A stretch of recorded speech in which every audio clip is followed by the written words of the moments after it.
Afternoon. Today is September 15th. I am Scott Forcino, an associate broker in Real Brokerage based in New York and Florida. I put together PlugIntro so that real estate professionals and their contacts and clients can meet who they should know. Through the power of those connections and some reciprocity, it's possible to build strong, long-lasting relationships. I have with me today Jessica Wells, who's a host.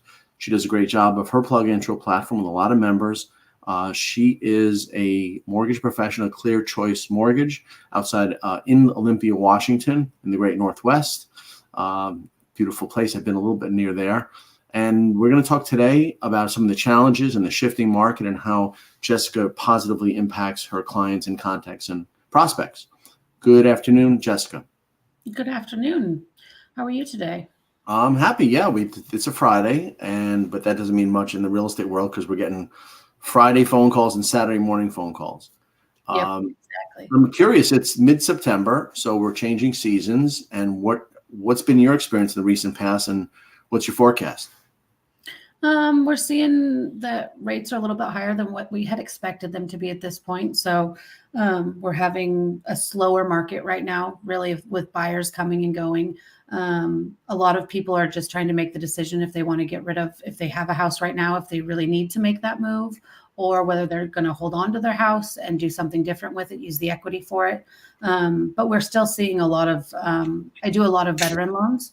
And so I see a lot of veterans coming into our area that we've been working with a lot lately. Now, we talked a bit off camera. If I bought a house in March 2020, one of those great souls, and it was a really competitive, incredible 2.75, let's call 3%. My rate was real low historically. What can someone do now if the rates are more than double? How do they handle that sticker shock? What do you tell them? How can that be navigated? There's a lot of sticker shock going on right now with people, and it really depends on what their goals are, what they're trying to accomplish. Is it their forever home that they want to stay in? And is it worth them using some of the equity to do something else? Is it a house that they're trying to sell? Is it one that they want to hold as a rental? Really, it all depends on what their personal goals are with that house. And if they've made the decision to sell it, then there's the issue with finding a buyer who's willing to pay the rates that we're at right now too. And the big thing that everyone keeps talking about in my industry is that people should just go. I mean, if you can afford to buy the house now is going to be your best time, because as rates start to come down, you're going to have that many more people in the market trying to buy the houses that are on the market. Right. One other professional I talked to had a great insight. I want to share it with you. If I'm a first-time buyer and the rate is 7, and you have a bunch of equity, let's call it $200,000 or $300,000, and the rate is 7, I don't know why they're being compared. In your case, you have equity that really, really you didn't earn, you didn't work for it and save it.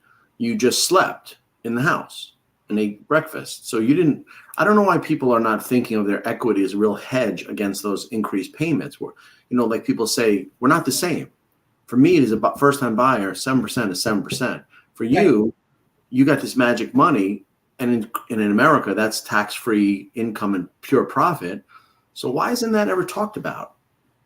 Yeah, that's the one big benefit that people have right now that they're not even thinking is, you may be paying 7%, but you can buy that house and put that $200,000-$300,000 as a down payment, and your payment's not going to change that much. And if it is going to change that much, it's because you're upgrading into a bigger house, you're in a better spot. You've got all that equity to use, so use it for your benefit.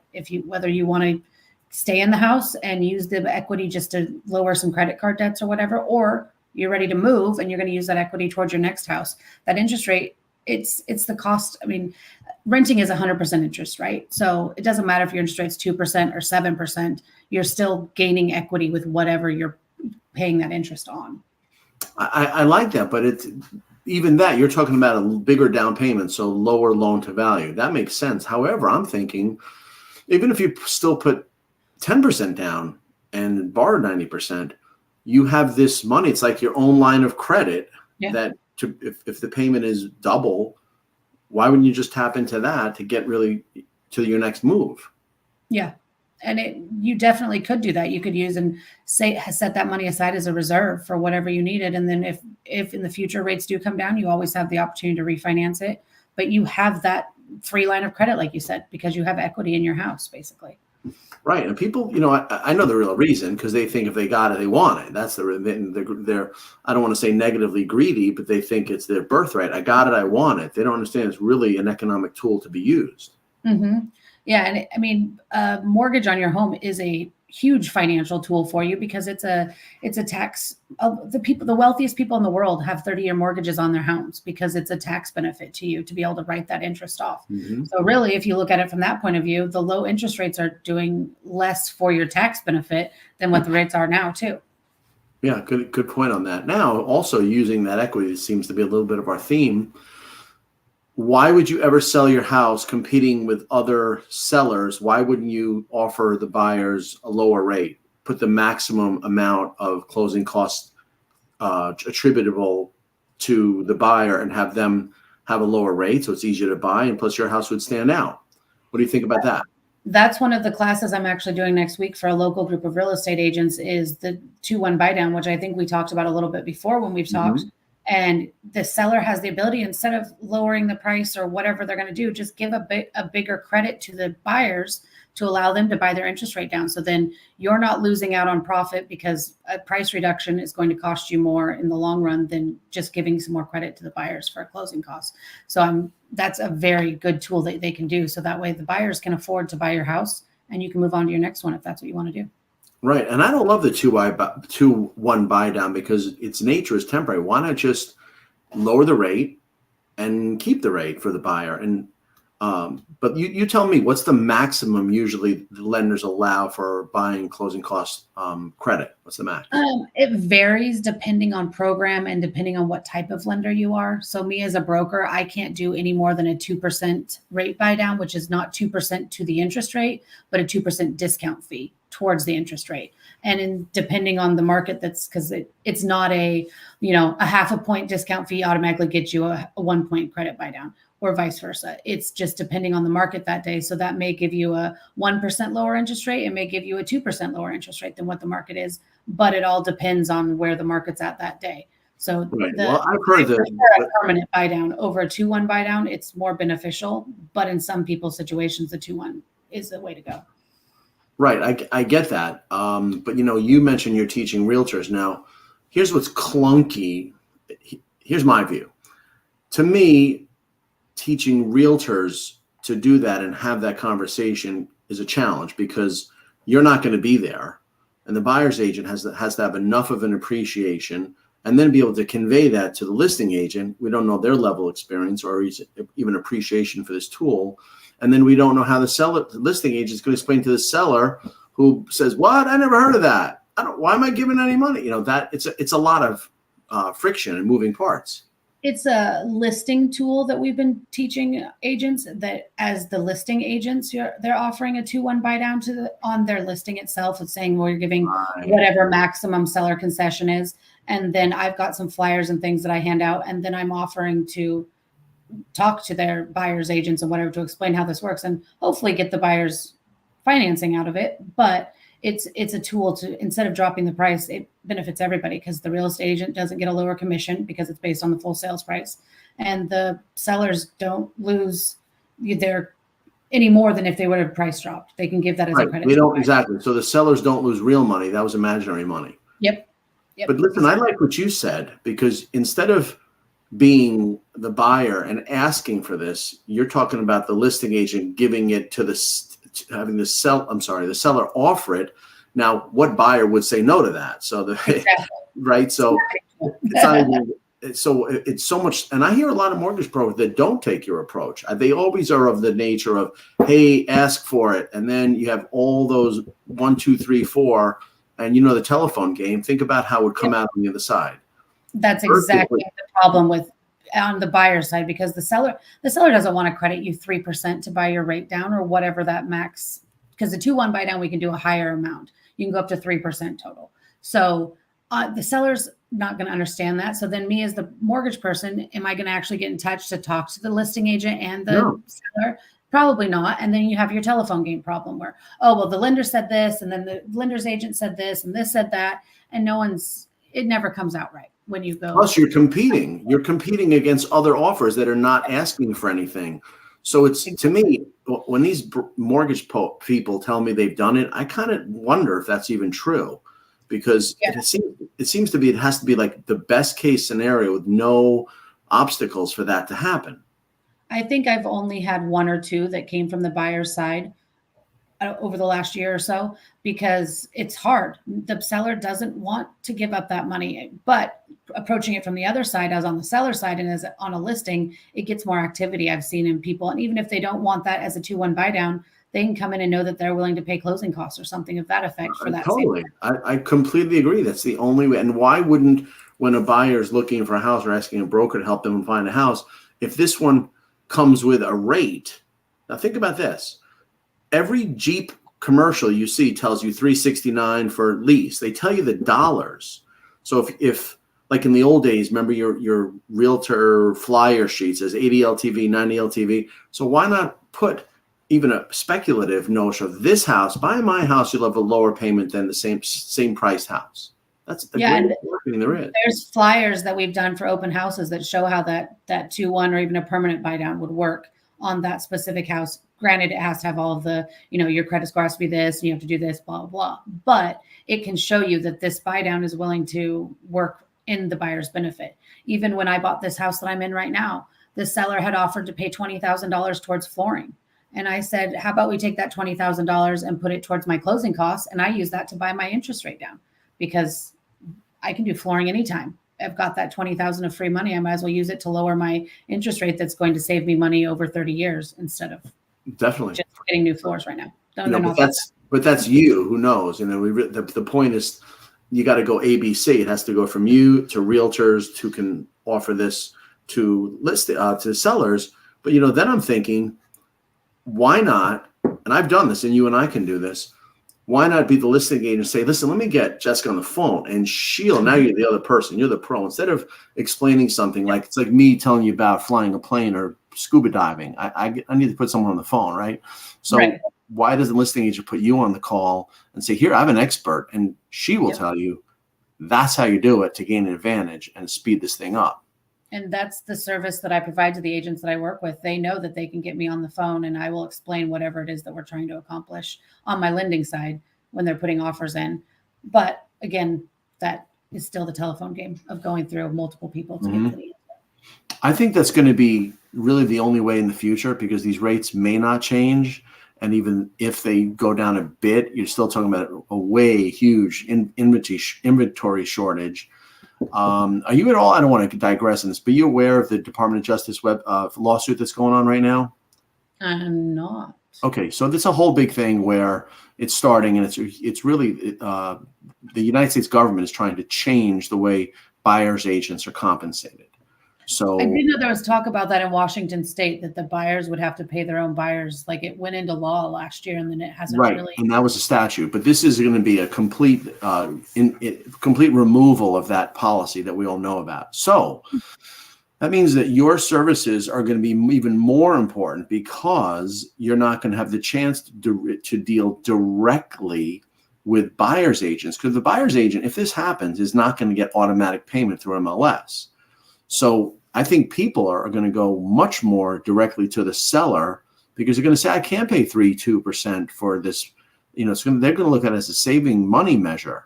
So I think it's even more important for the lender to have a deeper connection to the seller, because the seller is going to really call the shots on how these houses are being sold these days. Interesting. Right? I mean, think about it. If the buyer doesn't get an automatic free realtor sent from heaven, they're going to be much more consumers than clients. Yeah. I 100% agree with that. That's kind of going to change a lot. That's going to change the whole. It's going to change the entire paradigm. It's going to change everything. But I think it's actually positive, because you realize, I mean, every deal, and I know people are going to hate me saying this, every deal has extra money. They're adding more to the price and more to the loan.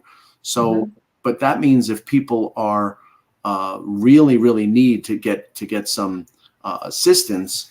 I mean, think about it. It's like going to a store. If there's no buyer's agent, you are the store. You and the seller and listing agent are the store, and I got to go to you, and you're giving a good price for the loan and the house. So I think your role is going to be more important with listing agents and sellers.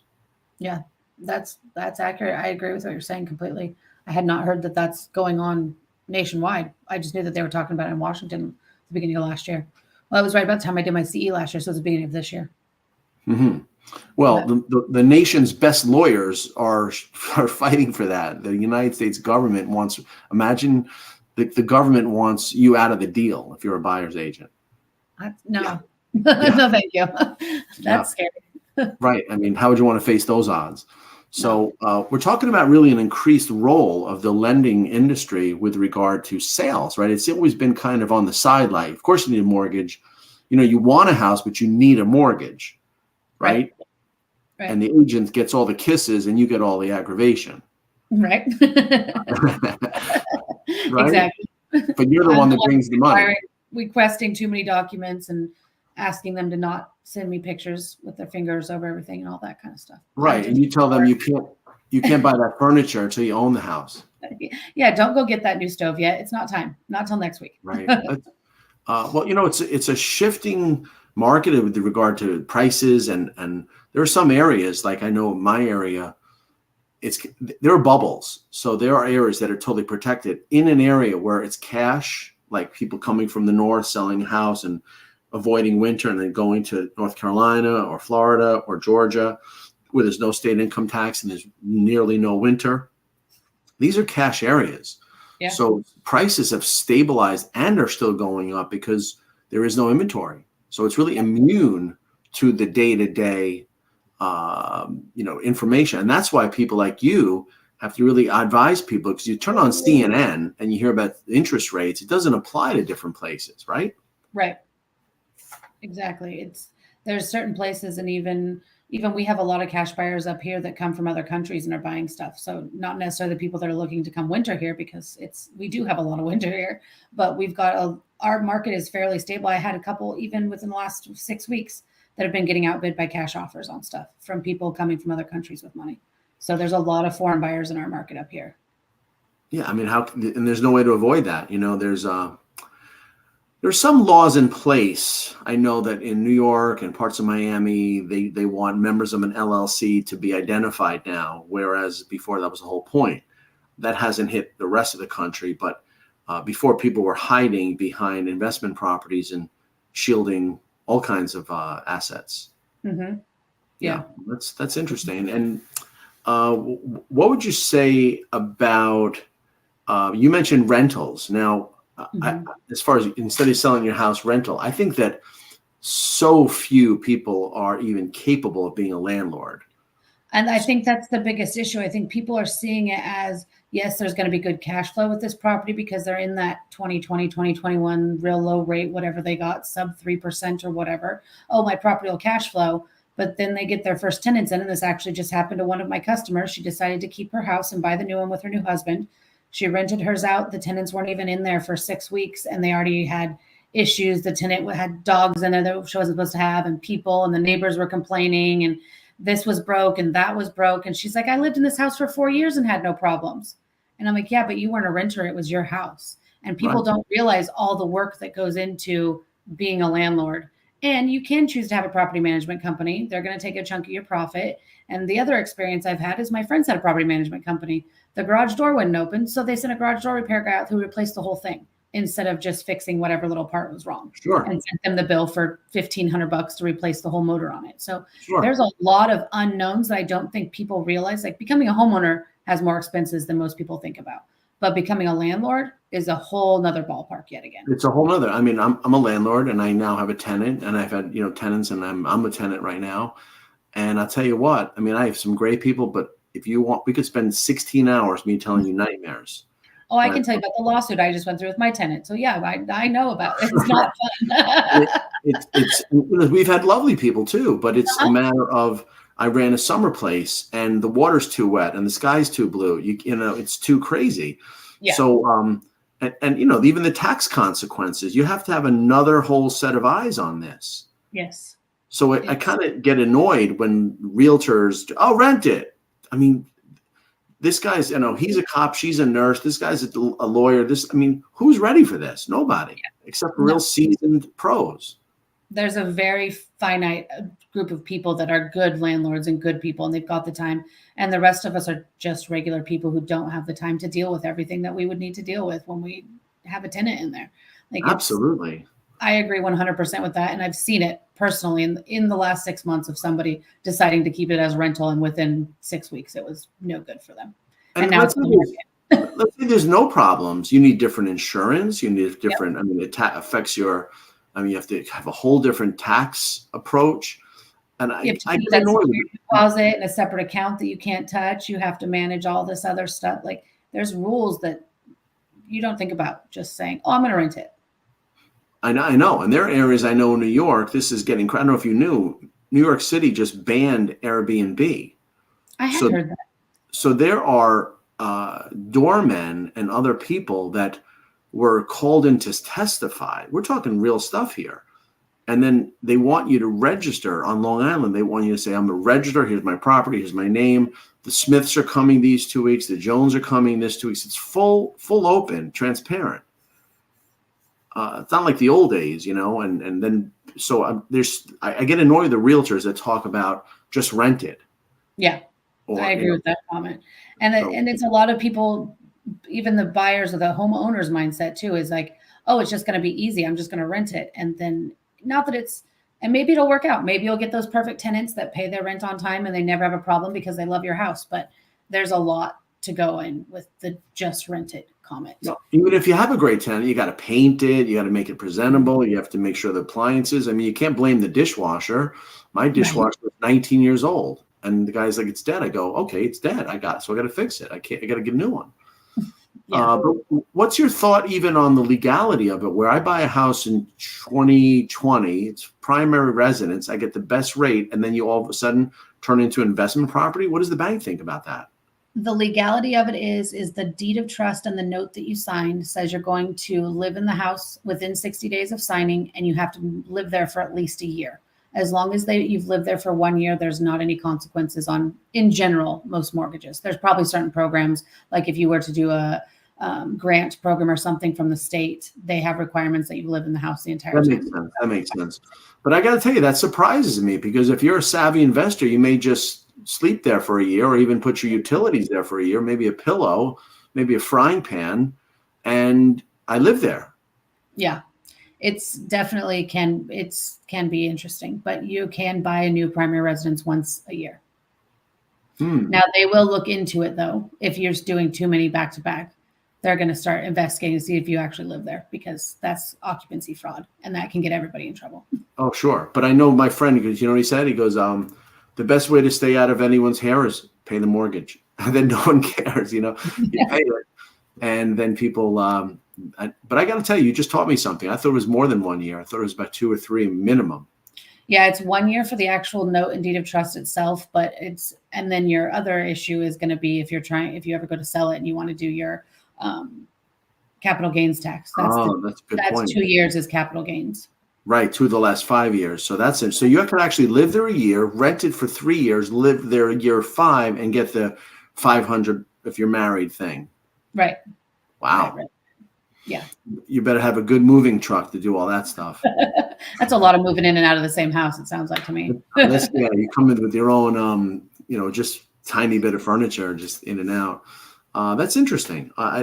That's good to hear. So, I mean, this is the type of really, really, I call it esoteric information that realtors should be conversant on. I mean, we're learning now. There's no way you could tell me that the masses know these type of sophisticated approaches. No, definitely not. And that's been my goal this year is to hold educational classes. I've been doing it once a month locally in person, and inviting real estate agents just to kind of open a conversation. I do a little 30-minute presentation. It's usually a 2-hour event where we're just sitting and chatting and talking about different things they're seeing in the markets, just to get different people's opinions on what they're seeing and what they know and what I know that could benefit them and how they're marketing and how they're doing their business. Right. And they bring some facts to your attention. I really always relish a mastermind like that, where you can, in a calm exchange, a nice exchange of perspectives and discourse. You could even disagree, and maybe get some tax professionals in there, get a few other authorities who can assist.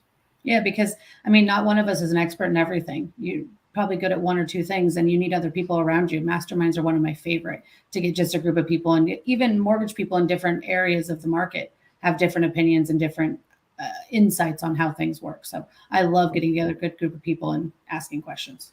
Yeah, I've always loved that. I ran an organization for a long time in the past, but there's even so much to know. I mean, I'm seeing that with FHA, you could go down to a credit score of 580 and 10%, and all these. What's the DSCR loans? I mean, Yep. give us a little bit idea about that. Yeah, the DSCR, they're called debt service coverage ratio loans. They're an investor loan, so it has to be a rental property. And what they're going to look at is, depending on the lender, they want a 1-to-1, at least a 1-to-1 ratio of the rents that you're going to receive versus what the mortgage payment is in total.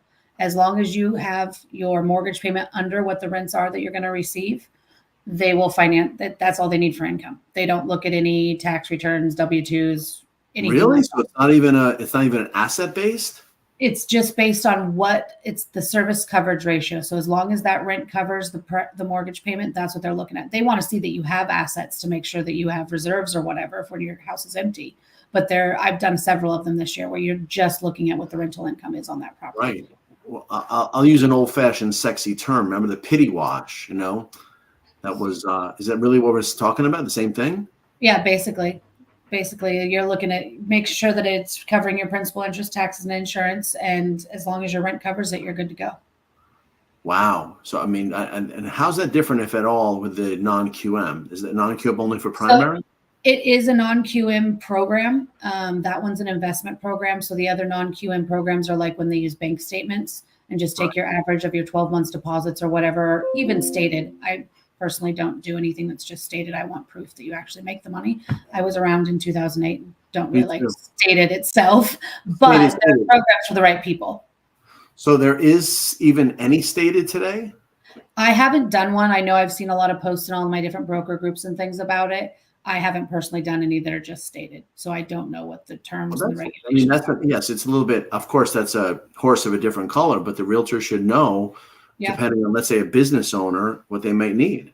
Yeah, exactly. And there's 1099 programs now where they're just looking at what you made on your 1099 for 1 year. That's a non-QM type program.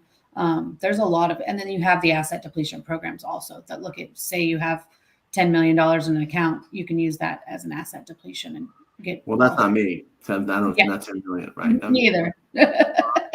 Well, you know what? That is so. You know why that's interesting to me? Because I got to imagine there's so many renters with good, stable income that don't know that they could buy.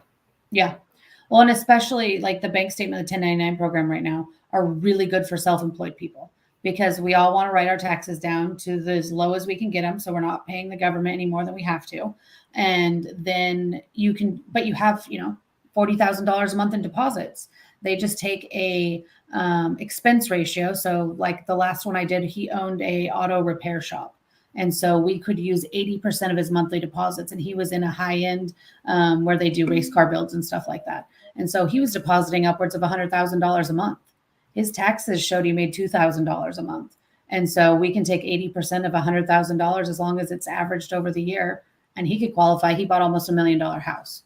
And he can and that's legal. That's legitimate. Yeah. That's not even a scam. That's great. No, it's legit, and it works really good for people who are self-employed and can't qualify otherwise. That's something. I mean, so tell me a little bit of history. Did these non-QM loans come as a result of the Dodd-Frank and 08 mess? Yeah, they're different because we used to call them subprime back in 08. They were the fog and mirrors loan. As long as you could breathe, you could get a home type thing. Now they have more restrictions. They're looking at more stuff with them, but they've kind of evolved from the Dodd-Frank stuff, basically, and how you can do it. Well, it's great that the name changed because, I mean, subprime is just a bad word. I mean, that's it's like the Civil War or like the, nuclear option. It's just bad. I'm glad they got rid of that term. Yeah. I think non-QM is actually, QM stands for qualifying mortgage, which means it doesn't have to meet all of the conventional guidelines for that loan. Right. That's a really neutral term. And, people, when that QM came out, people thought, wait, doesn't everyone have to qualify for a mortgage? Right. It was no. But that's, I think education is paramount. I mean, this is why you need to have realtors in on these type of these sessions. And what's great about this PlugIntro platform is we're recorded. The information may change, but until this is an evergreen topic, what we might be talking about in the Christmas month might be different. But the realtors can't come to every mastermind. They have kids, they get sick, there's snow. But this is the kind of thing that realtors should see. They should even at least prompt more inquiry as to how they can serve clients and how they can pass this information on. Yeah, I agree. I don't expect real estate agents to know all the intricacies of all the different programs, but I think they at least need to know that they're out there and what benefit they could bring to their clients with knowing that these programs exist for people. Right, even to start a conversation. They can buy a house. To start a conversation, then put you on a three-way and wind you up and let you do your job. Exactly. That's what I love to do. That's what I want to do. That's powerful. I made PlugIntro so I could meet who I should know for myself as an associate broker with Real Brokerage. I didn't have a chance to meet as many people. It was coming out of COVID. People were not getting out. So I believe that the power of loose connections makes us meet more people. And I don't know my best friend's clients. I don't know my clients' best friends. But with bringing them into your Facebook group, which is a platform really like Airbnb and Uber, where there's an even exchange, you really gain, you have about 300 plus people in your group. That's a nice audience for you and for others. So we're forming now a business group around you. You'll be the only lender, but we're offering others a chance to be the exclusive provider of their services. And they really stand out. They have a tighter group of committed people. They're featured, and it's like being on Broadway. They're on stage and others are in the audience learning more about them. Well, and it's great because we don't, like you said, we don't know who we don't know. And you might have knowledge that I need to know, and I wouldn't know until we got together and had a little conversation. So I like getting it. The more people I can get in front of and just, I don't know, be me and talk. Right. And look at this. I met you through various friends of ours, professional connections. And it really never ends. You go to a meeting, you meet people, you go to an event, but raising kids, having life, you can't do that every day. But in the online digital setting, you can, and it lives on your phone. And I've heard people are oftentimes very close to their phone, right? Actually, usually, maybe the only time is when you're showering. I'll give you that. I don't know. I was listening to a podcast from my phone on the counter when I was right. I know. If there's a call coming in, but you got to give you some space. And listen, if these phones were waterproof, they would go in the shower. Yeah, it would be bad. It would be really bad. You don't know what you'd see or hear. So it could be a bad Zoom call right there. Right. We've heard about that stuff. Well, let us know more. I mean, how can we hear you? And we want to continue this dialogue. What's the best way to reach you? You can reach me on any social media. You can email me. Text me. My Linktree, I will give you my link to my Linktree, has all the way to contact me. I have a Calendly link on there. That's the easiest way to schedule a one-on-one with me. But text, I'm available 24/7 on my text. Like you just said, my phone's always near me. But I have my website, Facebook, pretty much anything. But Linktree's got all of that information, so I'll make sure you guys have it. Mm-hmm. I really think you're a pro. I love how you deliver the information in such an understandable way. I appreciate it because I've had struggle myself where, listen, what's going on with this insurance deal? Insurance is another runaway train right now. It's a runaway train. So, I mean, I got to tell you, I was at a meeting yesterday. The insurance guy was blowing me away. Yeah, I don't understand. Insurance is like I know that I need it and I know that it covers my house or it covers my car, it covers me, but insurance is one of those things that none of us actually understand. No, it's another language. So, I mean, we have insurance guys here or women too, who are pros who really give a good analysis. So let's continue. Let's continue our mastermind. I mean, I thank you for hosting the platform. You personally are going to give a lot of people a great opportunity to promote themselves. Our instruction is to promote yourself. Let us know more about you and then instruct others so the group grows and we gain much greater local exposure. I'm happy to do it. I'm really happy to have more local pros around here and, introduce myself to more people and get to meet more people. Yep. And we have a staff here. We work 24 hours a day, 888. Me, Sophie, and Gabriel are 888. So I say, people, we do what you can't do. You got to sleep. We don't sleep. Exactly. I got to sleep. It's needed apparently. I don't know. So thank you, Jessica. Talk soon. Yes. Thanks for having me. Great job. Take care now.